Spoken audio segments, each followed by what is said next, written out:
अस्सलाम वालेकुम मेरे बच्चों, this is Junaid Kashif and will be reviewing the topic of east India company very quickly. तो हम स्टार्ट कर रहे हैं बेटा ईयर 1600 से। जब हमने क्लास में ये बात की कि ईयर 1600 में क्वीन एलिज़ाबेथ ने परमिशन दी थी ईस्ट इंडिया कंपनी को कि वो ट्रेडिंग स्टार्ट करें। ठीक, इस कंपनी का मेन एम ये था कि ट्रेडिंग करना। ट्रेडिंग किस चीज़ की करना बेटा? स्पाइसेस की ट्रेडिंग करना, मतलब मसाले की ट्रेडिंग करना। अब सर ये मसाले की ट्रेडिंग क्यों करना चाहते थे बेटा? बिकॉज उस वक्त मसाले की प्राइस जो थी वो बहुत ज़्यादा हाई थी। तो ईस्ट इंडिया कंपनी को ये प्रॉफिटेबल लगा कि मसाले की प्राइस हाई है तो ये अच्छे पैसों में उसको बेचेंगे, उसकी ट्रेड करेंगे। ठीक, अगले ही साल 1601 के अंदर ईस्ट इंडिया कंपनी ने अपनी जर्नी स्टार्ट की और पहले वो पहुँचे इंडोनेशिया फॉर ट्रेडिंग। और इंडोनेशिया जाके ईस्ट इंडिया कंपनी ने 2 फैक्ट्रीज़ लगाई। लेकिन मसला क्या आया इंडोनेशिया में कि इंडोनेशिया में पहले से ही number 1 Portuguese, number 2 Dutch and number 3 Spanish, पहले से ही ये 3 जो नेशनैलिटीज़ हैं ये वहाँ पे ट्रेडिंग कर रही थी। तो ब्रिटिश को ये बात पता थी कि वो डच का कंपटीशन नहीं कर सकते हैं, क्योंकि ये डच जो है इंडोनेशिया में बहुत पहले से ट्रेडिंग कर रहे थे और बहुत नाम था इनका, उस वक्त ट्रेडिंग में बहुत होल्ड था। तो ईस्ट इंडिया कंपनी को पता था as they were a new company कि वो यहाँ पर ट्रेडिंग नहीं कर पाएंगे। तो इस वजह से दे लेफ्ट इंडोनेशिया। अब ईस्ट इंडिया कंपनी को एक नई जगह चाहिए थी जहाँ पे वो ट्रेडिंग कर सकें। तो ईस्ट इंडिया कंपनी का जो नेक्स्ट टारगेट था बेटा वो क्या था? नेक्स्ट टारगेट उनका था इंडिया। अब सर इंडिया ही क्यों आना चाहते थे वो लोग? तो बेटा इंडिया वो इसलिए आना चाहते थे क्योंकि इंडिया में बहुत सारी फैक्ट्रीज़ भी थी और India was rich of raw materials. इसलिए इंडिया को उस वक्त कहते थे गोल्डन स्पैरो। क्या बोलते थे बेटा? गोल्डन स्पैरो बोलते थे इंडिया को उस वक्त। ठीक है, because of factories and raw material. उसके बाद ईयर 1608 में ईस्ट इंडिया कंपनी ने शिप निकाली और सारे के सारे ब्रिटिश मर्चेंट्स जो हैं, जो कि तिजारत करने वाले लोग थे, ट्रेड करने वाले लोग थे, वो सारे के सारे इंडिया के इलाके सूरत पहुँचे, जो कि एक कोस्ट लाइन वाला एरिया है, समंदरी वाला इलाका है। जब ये सूरत पहुँचे तो इन्होंने आगे देखा एक बहुत बड़ी मुग़ल आर्मी खड़ी हुई है। ठीक है, तो इन्होंने ये डिसाइड किया कि हम इस मुग़ल आर्मी से नहीं लड़ेंगे, बल्कि हम इनसे क्या करेंगे? नेगोशिएट करेंगे, मतलब बातचीत करके इनसे परमिशन हासिल करेंगे कि हम ईस्ट इंडिया कंपनी हैं और हम इंडिया के अंदर ट्रेड करना चाहते हैं। तो इस शिप के जो कैप्टन थे, कैप्टन विलियम, वो आगरा पहुँचे मुग़ल एम्परर जहांगीर से मिलने। और जहांगीर से जाके कैप्टन विलियम ने इजाज़त मांगी कि हम ईस्ट इंडिया कंपनी हैं और हम इंडिया के अंदर ट्रेड करना चाहते हैं, अपनी फैक्ट्रीज़ लगाना चाहते हैं।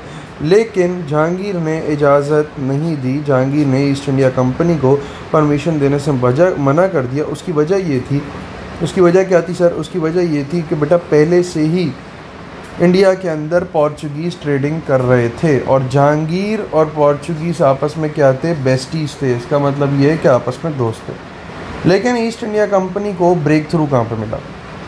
ईस्ट इंडिया कंपनी को ब्रेक थ्रू मिला जब इंडिया में एक इलाका है आंध्र प्रदेश। आंध्र प्रदेश एक प्रिंसली स्टेट था और आंध्र प्रदेश का एक रूलर ने ईस्ट इंडिया कंपनी को इजाज़त दे दी कि आप अपनी फैक्ट्रीज़ यहाँ पे लगा सकते हैं। कहाँ पे लगा सकते हैं? मतलब आंध्र प्रदेश के इलाके में लगा सकते हैं। तो ईस्ट इंडिया कंपनी ने अपनी पहली 15 फैक्ट्रीज़ आंध्र प्रदेश के एरिया में लगाई। ठीक, उसके बाद ईयर 1612 अभी कंपनी का सबसे बड़ा दुश्मन कौन था? कंपनी का सबसे बड़ा दुश्मन था पोर्चुगीज़। ठीक है, कंपनी का सबसे बड़ा दुश्मन कौन था? पोर्चुगीज़, क्योंकि पोर्चुगीज़ की वजह से ही जहांगीर जो है इनको ट्रेडिंग की इजाज़त नहीं दे रहा था। सो कंपनी वापस सूरत गई और पोर्चुगीज़ के साथ एक बैटल लड़ी, जिस बैटल का नाम था बैटल ऑफ स्वाली।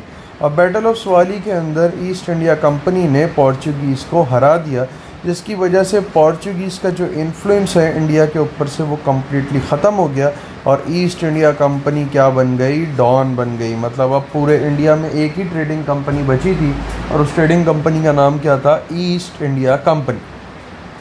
लेकिन कंपनी को अभी भी एक फॉर्मल परमिशन चाहिए थी बाय मुग़ल एम्परर जहांगीर।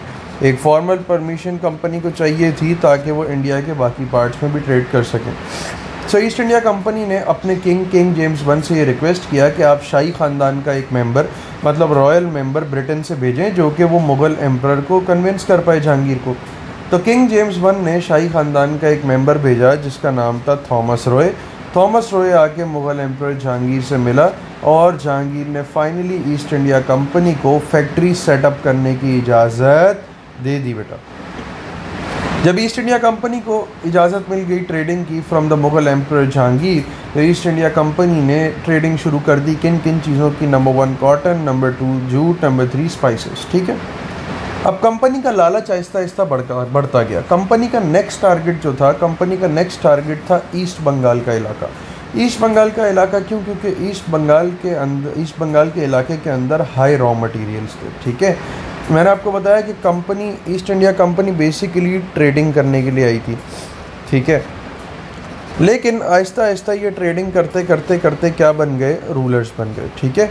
तो जिस पॉइंट पे ये ट्रेडर से रूलर बनना शुरू हुए वो ये पॉइंट है कि जब इनकी लालच बढ़ी और अब इनको ईस्ट बंगाल का एरिया चाहिए था, ईस्ट बंगाल का एरिया चाहिए था और कंपनी अब पॉलिटिकल पावर चाहती थी।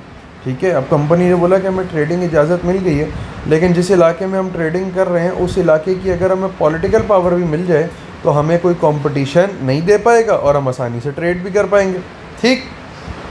सो 1682 में ईस्ट इंडिया कंपनी ने उस वक्त की बंगाल की जो गवर्नर थी शाइस्ता खान, उनसे नेगोशिएट किया। उनसे परमिशन मांगी कि भाई शाइस्ता खान, हम ईस्ट इंडिया कंपनी हैं और हम बंगाल के एरिया में ट्रेड करना चाहते हैं। लेकिन उस वक्त जो मुग़ल एम्परर था वो कौन था? औरंगज़ेब। औरंगज़ेब को हुआ कंपनी की इंटेंशंस पे डाउट। औरंगज़ेब ने बोला कि भाई ये पहले आंध्र प्रदेश के इलाके में इन्होंने फैक्ट्रीज़ लगाई, उसके बाद जहांगीर से परमिशन ली, बाकी इलाकों में लगी, अब ये ईस्ट बंगाल में भी लगाना चाहते हैं।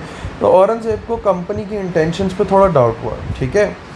सो औरंगज़ेब ने मुग़ल आर्मी लेके ईस्ट इंडिया कंपनी के ऊपर अटैक किया और उनकी जितनी भी फैक्ट्रीज़ थी उन सबको सीज़ कर लिया, मतलब कब्ज़ा कर लिया, बंद कर दी। औरंगज़ेब ने ईस्ट इंडिया कंपनी पे 1.5 लाख का फ़ाइन लगाया और कंपनी ने अपोलोजाइज़ करके, मतलब माफ़ी मांग के अपने ट्रेडिंग राइट्स वापसी ले लिए थे और ये 1.5 लाख का फ़ाइन भी भरा था। अब इस पॉइंट पे ईस्ट इंडिया कंपनी का सबसे बड़ा जो मसला है ना वो है औरंगज़ेब, क्योंकि औरंगज़ेब की वजह से ये बंगाल के ऊपर कब्ज़ा नहीं कर पा रहे और बंगाल में ट्रेडिंग नहीं कर पा रहे। तो हुआ क्या?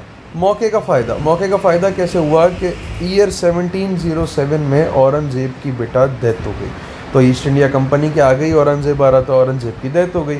औरंगज़ेब के जाने के बाद बेटा औरंगज़ेब के सक्सेसर्स आए थे, मतलब बाद में उसके फैमिली वाले आए थे एम्पायर संभालने के लिए, लेकिन वो सही से नहीं संभाल पाए थे। इसलिए औरंगज़ेब की डेथ के बाद मुग़ल एम्पायर पावरलेस हो गया था। आर्मी बहुत ज़्यादा वीक हो चुकी थी और आपस में सक्सेशन डिस्प्यूट था, मतलब आपस में फैमिली में ही डिस्प्यूट था।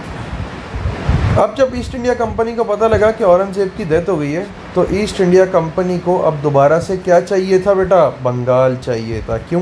क्योंकि बंगाल टेक्नोलॉजी में बहुत ज़्यादा एडवांस हो चुका था और बंगाल के अंदर नई फैक्ट्रीज़ भी लग चुकी थी। तो औरंगज़ेब के जाने के बाद जो नया मुग़ल एम्परर आया था उसका नाम था फ़र्रुख। ठीक है।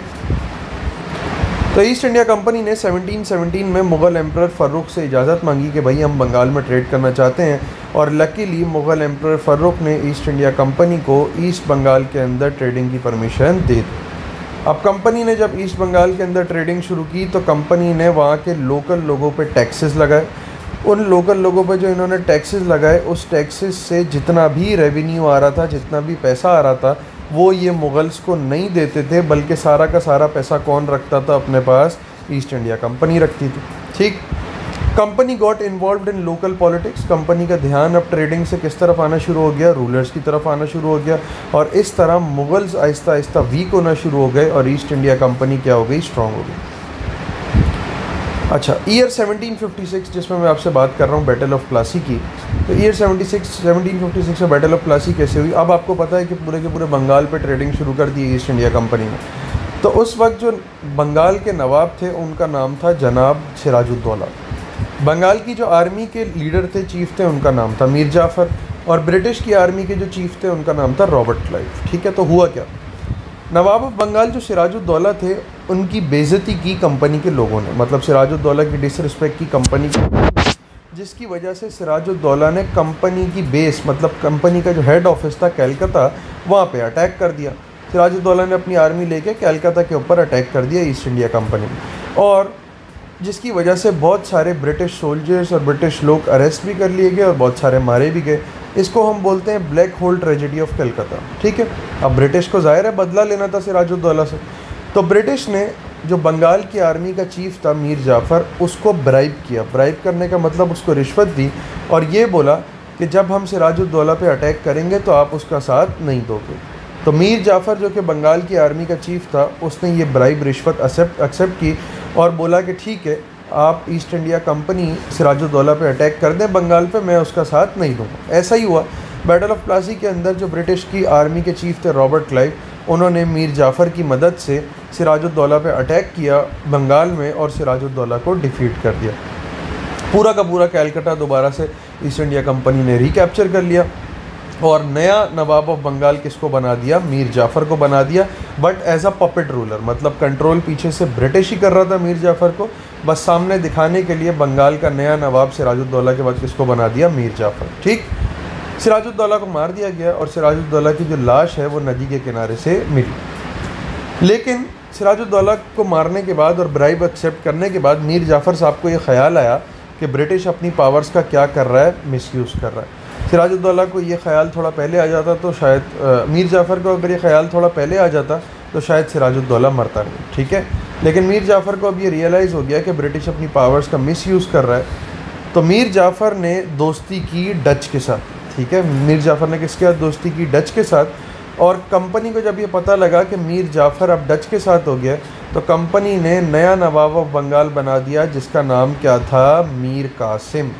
लेकिन मीर कासिम को भी ये पता था कि ब्रिटिश अपनी पावर्स का मिसयूज़ कर रहा है, तो मीर कासिम, शाह आलम II जो कि मुग़ल एम्परर थे, और शुजाउद्दौला, इन तीनों ने मिलकर ये प्लान बनाया कि हम ईस्ट इंडिया कंपनी पे अटैक करेंगे, और इन तीनों ने मिलके बैटल ऑफ बक्सर के अंदर ईस्ट इंडिया कंपनी के ऊपर अटैक किया। लेकिन कंपनी ने इनको ये बैटल हरा दी और पूरे के पूरे बंगाल पे अब किसका रूल आ गया बेटा?